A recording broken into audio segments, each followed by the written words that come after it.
ሰላም ክቡራት ተኸታተልቲ ሓበን ቤትና ከመይ ትኾኑ? ኣነ እግዚኣብሔር ይመስገን ሰላም ኣለኹ። ንስኹም እውን ሰላም ክትህሉ በዓል ሙሉ ተስፋ እየ። በዓሎም ድማ ትምህርቲ ቃላት ሒዘልኩም መፂእ ኣለኹ ማለት እዩ። ኣንጻራውያን ቃላት ሎማዓንቲ ንሶም ኢና ክንርኢ ማለት እዩ። ከምቲ ክገብሮ ዝቐንኹ እየ ማለት እዩ። ስለዚ ናብቲ መደብ ከብለኩም እየ። ሰናይ ምክትታል።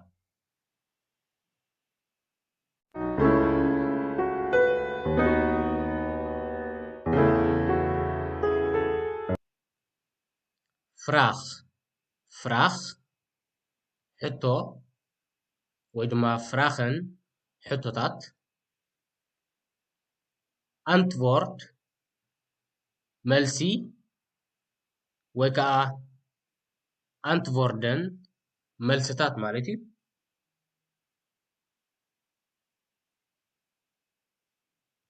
ፍራኽ ሕቶ ወይ ከዓ ፍራኽን ሕቶታት ኣንትቮርድ ወይ ከዓ ኣንትቮርደን መልሲ ወይ መልስታት ማለት እዩ።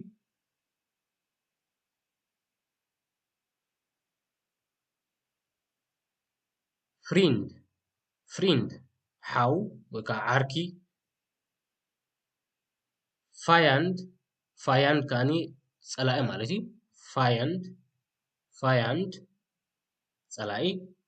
ፍሪንድ ሓው ፋያንድ ድማ ፀላኢ ማለት እዩ። ወይ ከዓ ፀላኢኻ ማለት እዩ። ፎሪኸ ፎሪኸ ፎሪኸ ዝሓለፈ። ፎልኸንደ ፎኸንደ ፎልኸንደ ዝመፅእ ወይ ከዓ መፃኢ ማለት እዩ። ዝመፅእ ኣንፃር ናይ ፎርኸ ማለት እዩ። ፎሪኸ ዝሓለፈ ፎልኸንደ ከዓኒ ዝመፅእ ማለት እዩ። ፎርካንት ናይ ቅድሚት ማለት እዩ። ፎርካንት ናይ ቅድሚት ናይ ዝኾነ ማለት እዩ። ንኣብነት ናይ ጥርናዝ እንውሰድ እቲ ናይ ገበሩ ምሸሎ ናይ ቅድሚት ንሱ ናይ ቅድሚት እንታይ ንብሎ ፎርካንት ንብሎ ማለት እዩ። ናይ ዝኾነ ናይ ቅድሚት ፎርካንት። ኣኽተርካንት ድማ ናይ ድሕሪት ማለት እዩ። ኣኽተርካንት ፎርካንት ኣኽተርካንት።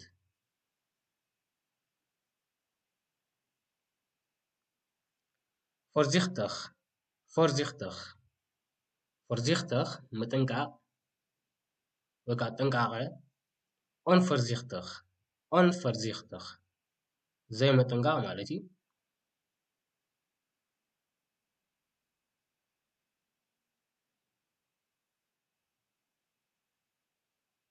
ፍሩኽ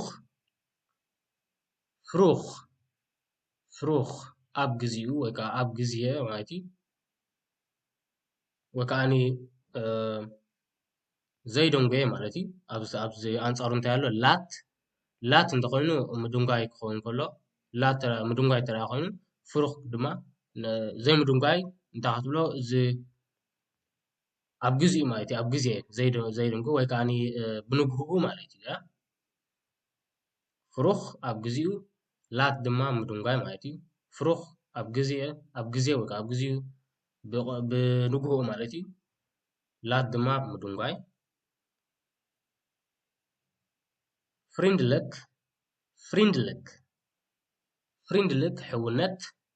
ኦንፍሪንድልክ ፅልኢ ማለት እዩ ኣንፃሩ ኦንፍሪንድልክ ፍሪንድልክ ኦንፍሪንድልክ።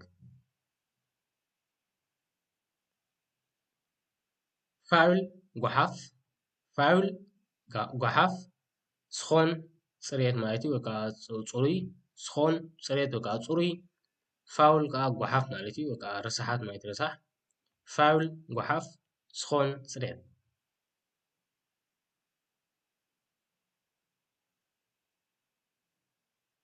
ቫይድ ቫይድ ቫይድ ብብዝሒ። ናው ናው ናው ንእሽተይ ማለት እዩ። ናው ንእሽተይ ቫይድ ድማ ብብዝሒ ማለት እዩ። ቫይስ ቫይስ ለባም ከዓ ፈላጥ ማለት እዩ። ቫይስ ኦን ቫይስ ድማ ዓሻ ወይ ከዓ ዘይምርዳእ ክርዳእ ዘይክእል ማለት እዩ። ኦን ቫይስ ዘይምርዳእ ወይ ከዓ ዓሻ። ቫይስ ድማ ለባሚ ማለት እዩ።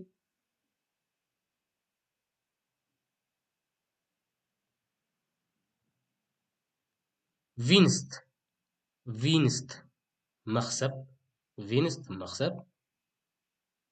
verliest كسارة verliest كسارة verliest كسارة winst مكسب vit صعدة vit صعدة zwart zwart ጸሊም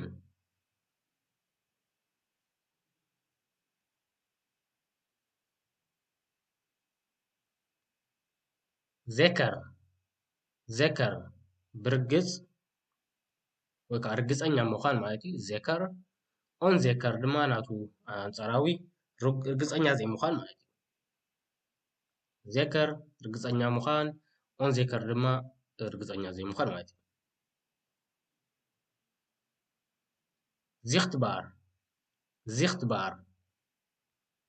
zichtbar ዝርአ ማለት እዩ ዝርአ zichtbar ማለት ንዓይንና ክንሪኦ ንኽእል ማለት እዩ ዝርአ onzichtbar ድማ ዘይርአ ማለት እዩ ብዓይንና ክንሪኦ ዘይንኽእል ማለት እዩ ዘይርአ ሰብ ዘይርአ ዝኾነ ማለት እዩ ሰብ ዘይኮነ ዘይርአ ዘይኮነ ነገር ማለት እዩ zichtbar ዝርአ ክኸውን ከሎ onzichtbar ድማ ዘይርአ እዩ ማለት እዩ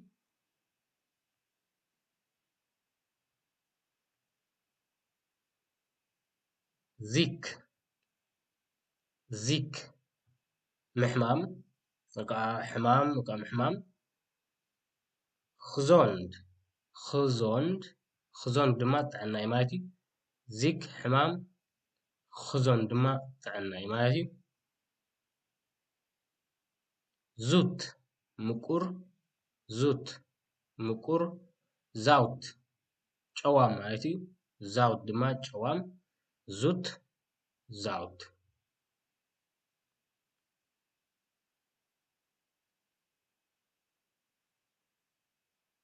ዙት ምቁር ዙር መጺጽ ዙት ምቁር ክኸውን ከሎ ዙር ድማ መጺጽ ማለት እዩ ዙት ዙር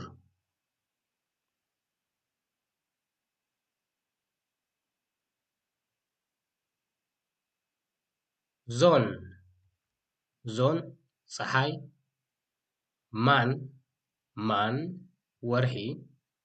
ማን ወርሒ ዞን ፀሓይ ዞን ማን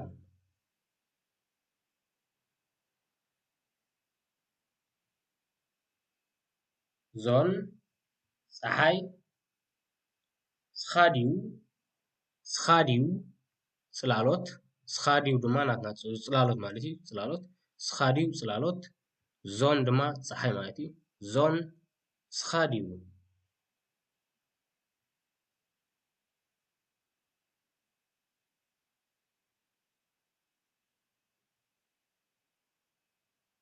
ፕረሲስ ልክዕ ወይ ከዓ ብልክዕ ማለት እዩ ፕረሲስ ልክዕ ወይ ከዓ ብልክዕ ኦንኽፌር ዳርጋ ማለት እዩ ዳርጋ ብልክዕ ዘይኮነስ ኣው ዳርጋ ማለት እዩ ኦንኽፌር ዳርጋ ፕረሲስ ድማ ልክዕ ማለት እዩ ፕረሲስ ኦንኽፌር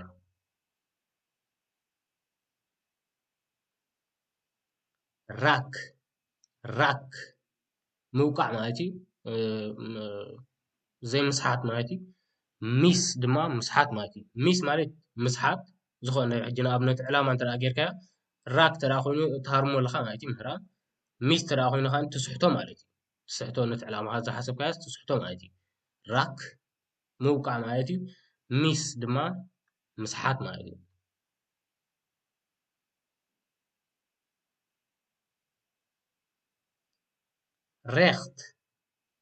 ሬኽት ትኽ ዝበለ ክሮም ድማ ጨናን ማለት እዩ ሬኽት ትኽ ዝበለ ክሮም ጨናን ማለት እዩ ሬኽት ክሮም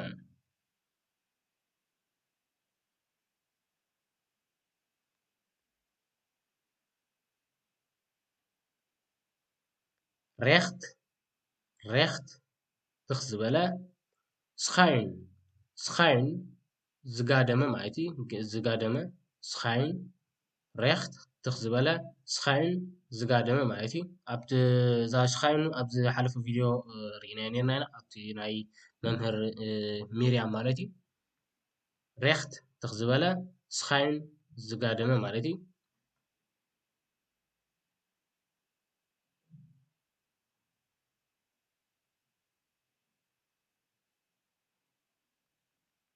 ሮንድ ሮንድ ሮንድ ከቢብ ሬኽት ትኽ ዝበለ ሮንድ ከቢብ ሮንድ ሮንድ ሬኽት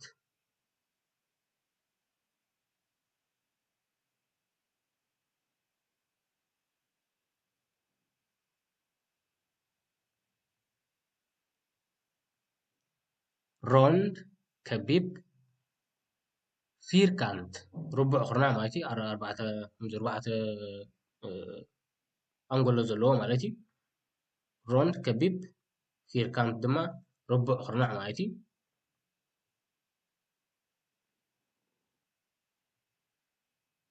ሳመን ሳመን ሳመን ብሓንሳብ ኣለይን ኣለይን ድማ ብሕታዊ ማለት እዩ ሳመን ብሓንሳብ ክኾን ከሎ ኣለይን ድማ ብሕታዊ ማለት እዩ በይንኻ ምዃን ማለት እዩ በይናውነት ማለት እዩ ብሕታዊ ሳመን ኣለይን ስኹልድኽ ስኹልድኽ ስኹልድኽ ስኹልድኽ ገበነኛ ማለት እዩ ስኹልድኽ ኦንስኹልድኽ ኦንስኹልድኽ ኦንስኹልድኽ ንጹህ ማለት እዩ ገበነኛ ዘይኮነ ማለት እዩ ስኹልድኽ ገበነኛ ክኸውን ከሎ ኦንስኹልድኽ ድማ ንጹህ ማለት እዩ ገበን ዘይብሉ ማለት እዩ ካብ ገበን ናፃ ዝኾነ ማለት እዩ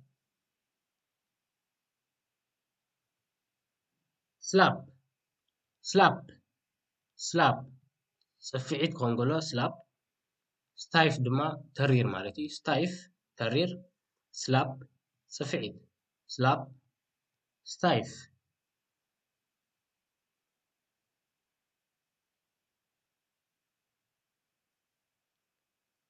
ስሊም ስሊም በሊሕ ስሊም በሊሕ ዶም ዓሻ ማለት እዩ ዶም ከዓኒ ዓሻ ስሊም ዶም